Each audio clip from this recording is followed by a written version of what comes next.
Hello and welcome to financialexpress.com. Now, we live in an increasingly connected world, and with that connected world comes a lot of new threats that we don't even know. I'm talking about cybersecurity, I'm talking about online fraud.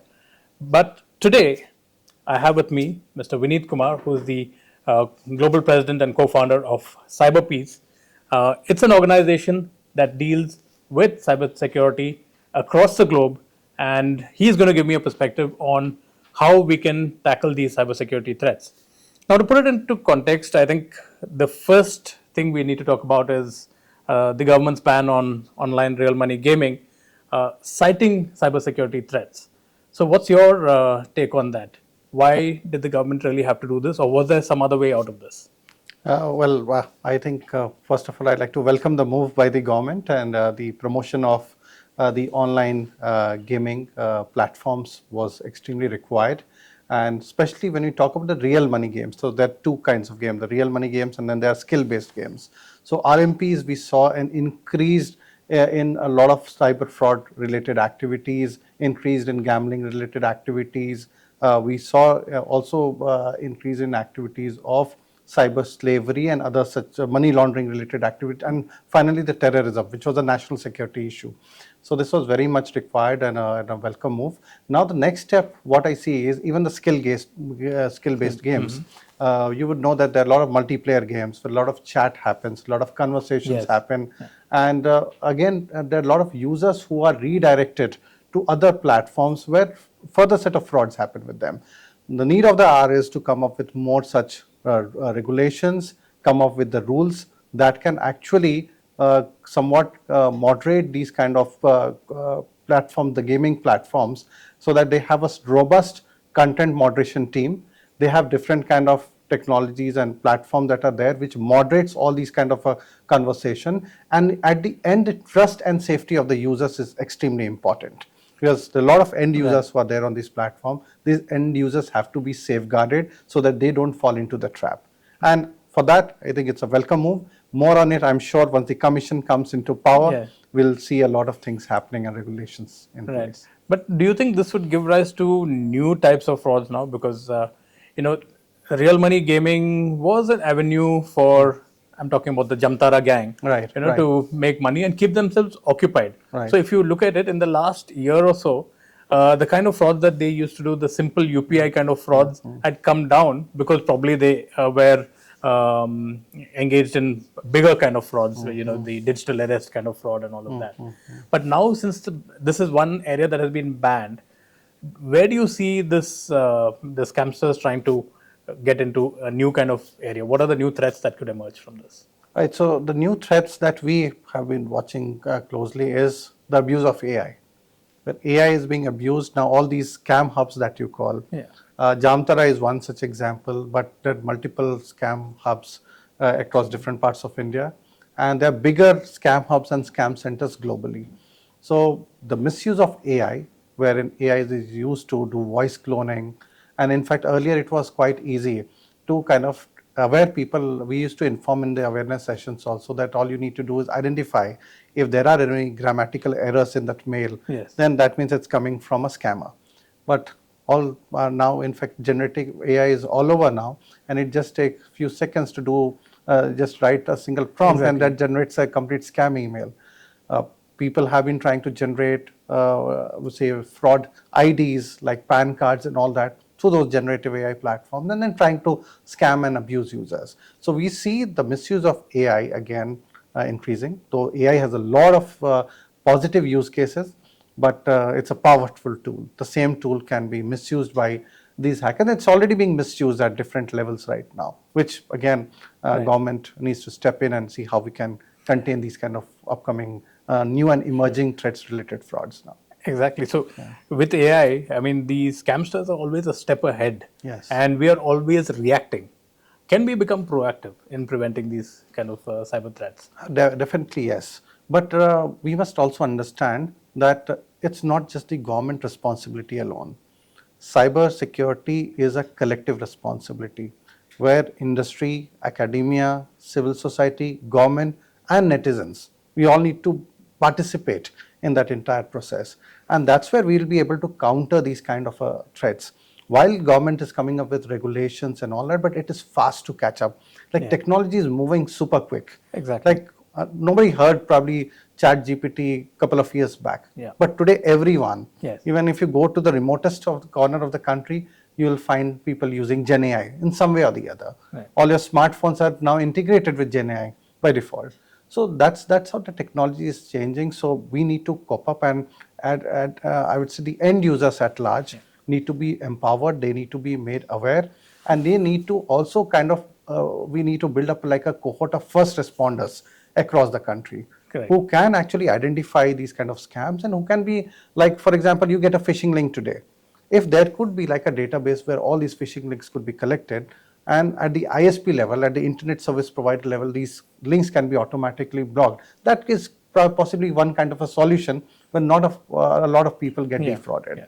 So these kind of interesting, innovative solution, making use of AI again to develop these kind of interesting solution, like something like Cloudflare has a workforce AI. It's a very interesting kind of a tool that end users can develop a lot of apps around workforce AI, which can be used to prevent a lot of other fraud, these kind of new and emerging related frauds. Right. So, and it's all about awareness. You know, over the last 2-3 years, the government and so many other bodies, including you all, you've been trying to raise awareness among consumers. You know, from the simple UPI fraud where you shouldn't give out your PIN number. But the thing is, data is so easily available these days. You go to a shop, you go to a restaurant, they take your mobile number, that data goes into a database. Somewhere or the other, you're given your Aadhaar card, somewhere else, you're given your driving license. So, you know, hackers have a way of getting to this and creating, you know, your duplicate persona online. Right. With all this, one thing that was supposed to stem, you know, and increase data security and stem data loss was the DPDP Act, which has been 5 years in the making. Where do you see the DPDP Act going right now? It hasn't been notified yet. Right. Do you think that can stem this problem? Yes, so the act is in place. Now we are just waiting for the rules to come. Hopefully, we are expecting that during the monsoon session, we should see the rules notified, but probably it should come pretty soon, and it's the requirement now, because the way things are happening and data has become the next oil, and every company, and especially with AI coming in, we don't know how much data is getting collected and what level the data is getting collected. On an average, if you take your smartphone, smartphone has around 200 to 300 sensors installed, and they collect data of various kinds.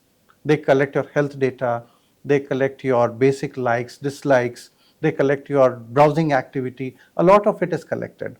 With DPDP in place, once the rule comes into place, I'm sure there would be a check to a lot of these particular data collection activities.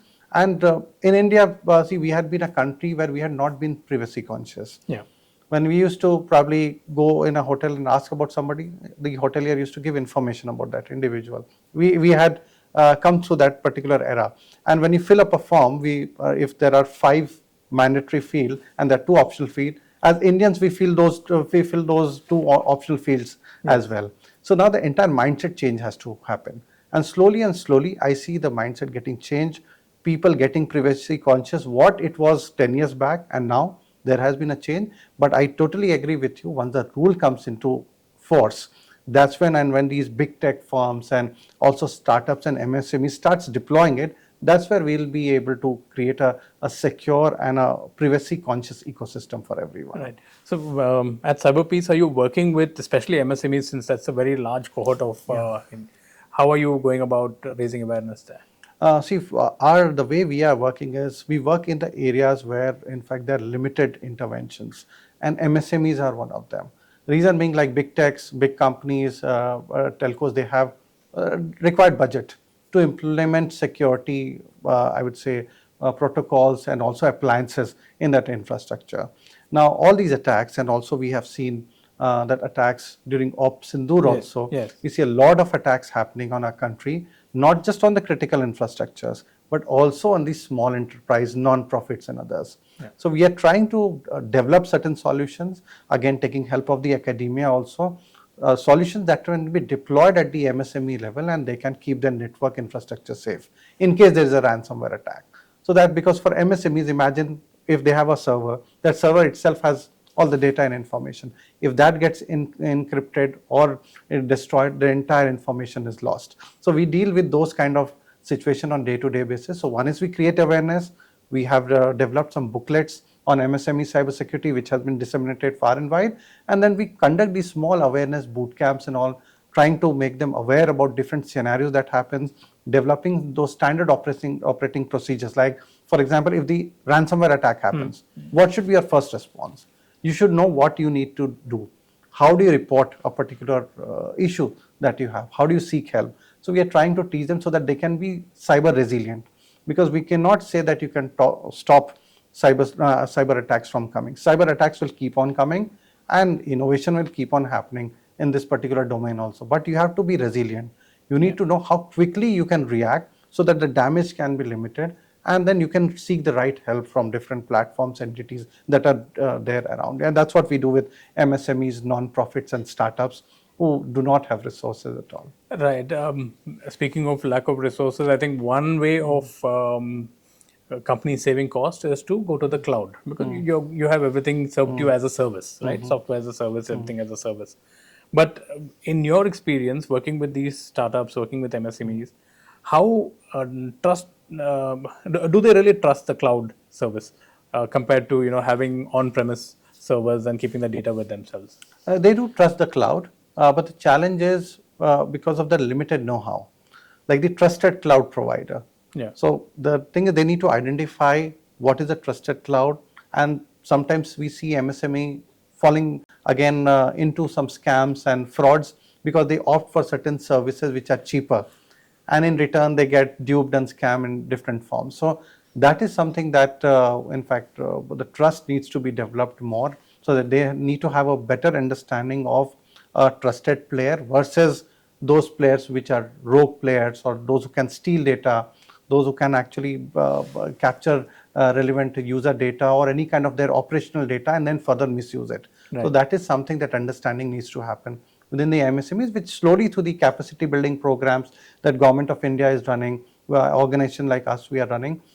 Even there are entities like MasterCard and Google, they have been running a major program for MSMEs and startups to make them safe and secure on the platforms. Even for smaller vendors, street vendors who have been using digital payments as a platform, there are a lot of such programs that are being run to make them aware at different level.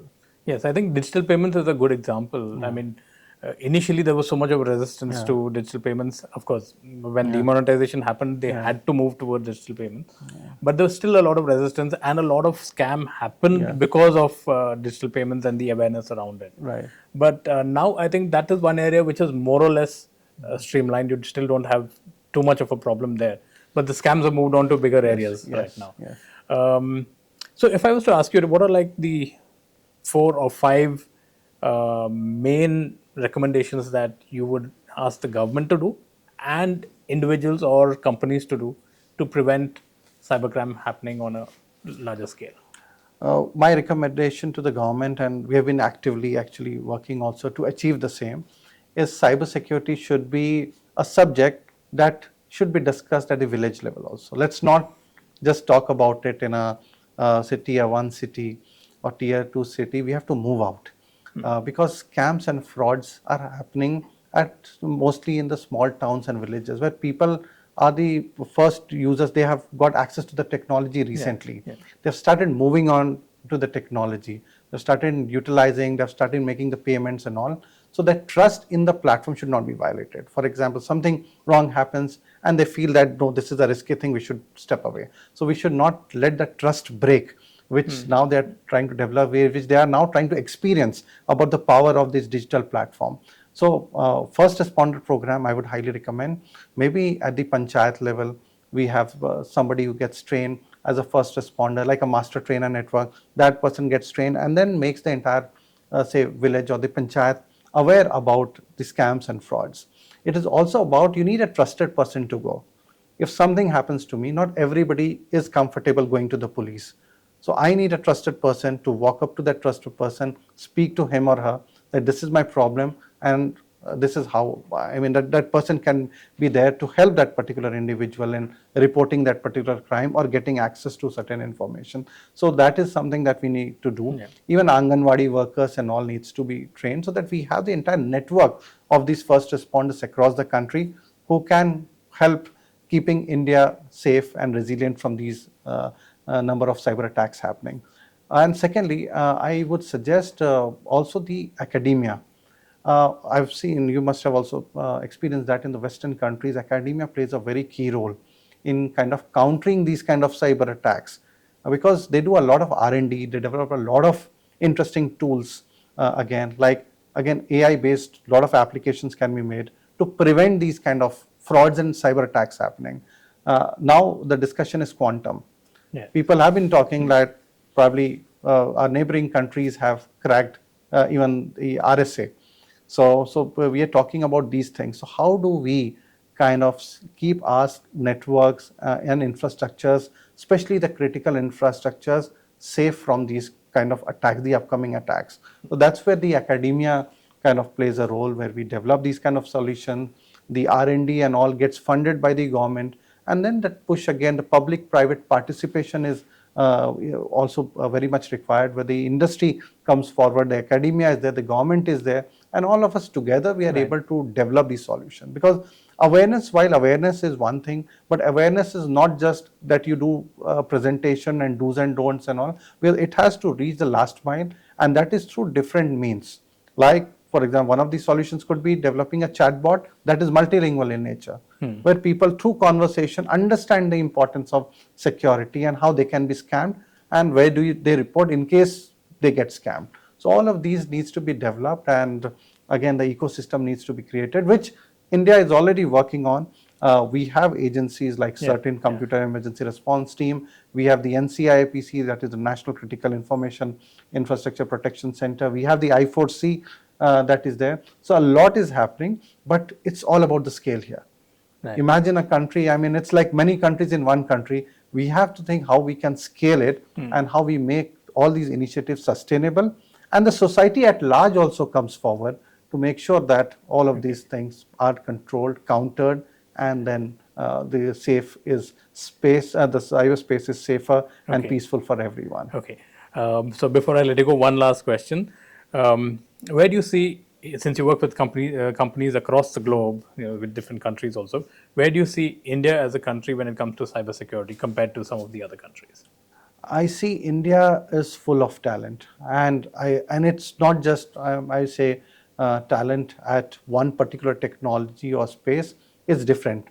I mean, whether we talk about trust and safety on platforms, whether we talk about AI, quantum, whether we talk about drone and cybersecurity, intersection of these, we see we are one of the leading countries because of the talent hub that we have, the entire talent that we have at different. We just need to tap that. Could be good and bad both ways. We have the maximum number of scamsters also, I would say. So, but then one conversation that we're not having today is the rehabilitation. I have studied, and there's a paper that I'd be happy to share, that US, Russia, UK, they have created a model where these scamsters have been given a second opportunity to convert from negative to positive. Like ethical hacking. Like ethical hacking. So cyber rehabilitation initiative probably could be that answer, because if that particular scamster gets converted to the positive side, that gives a message to the community also, and slowly the shift starts happening. So maybe one thing that I suggest that the government should do is also think about the cyber rehabilitation initiative, because one is I feel, that's my feel, and because I come from the civil society, I've seen the government briefly, I've served with the state police also for some time. Arrest, I feel, is not the total solution. If you arrest a youngster, I feel that is not going to be the solution. While convictions are also equally important, but parallelly, I see that if we can have these cyber rehabilitation model, basically direct the talent in the right direction, and then fill the skill gap. There's a lot of opportunities that exist globally, and India, people look up to India to fill those skill gaps that are there, whether it is AI or any of the emerging technology that we talk today. Right. Thank you so much, Vineet, for joining me for this interview. So that was Vineet Kumar, who is the founder and president of the CyberPeace Foundation, talking about how India can up its cybersecurity game. For more such news, keep watching financialexpress.com.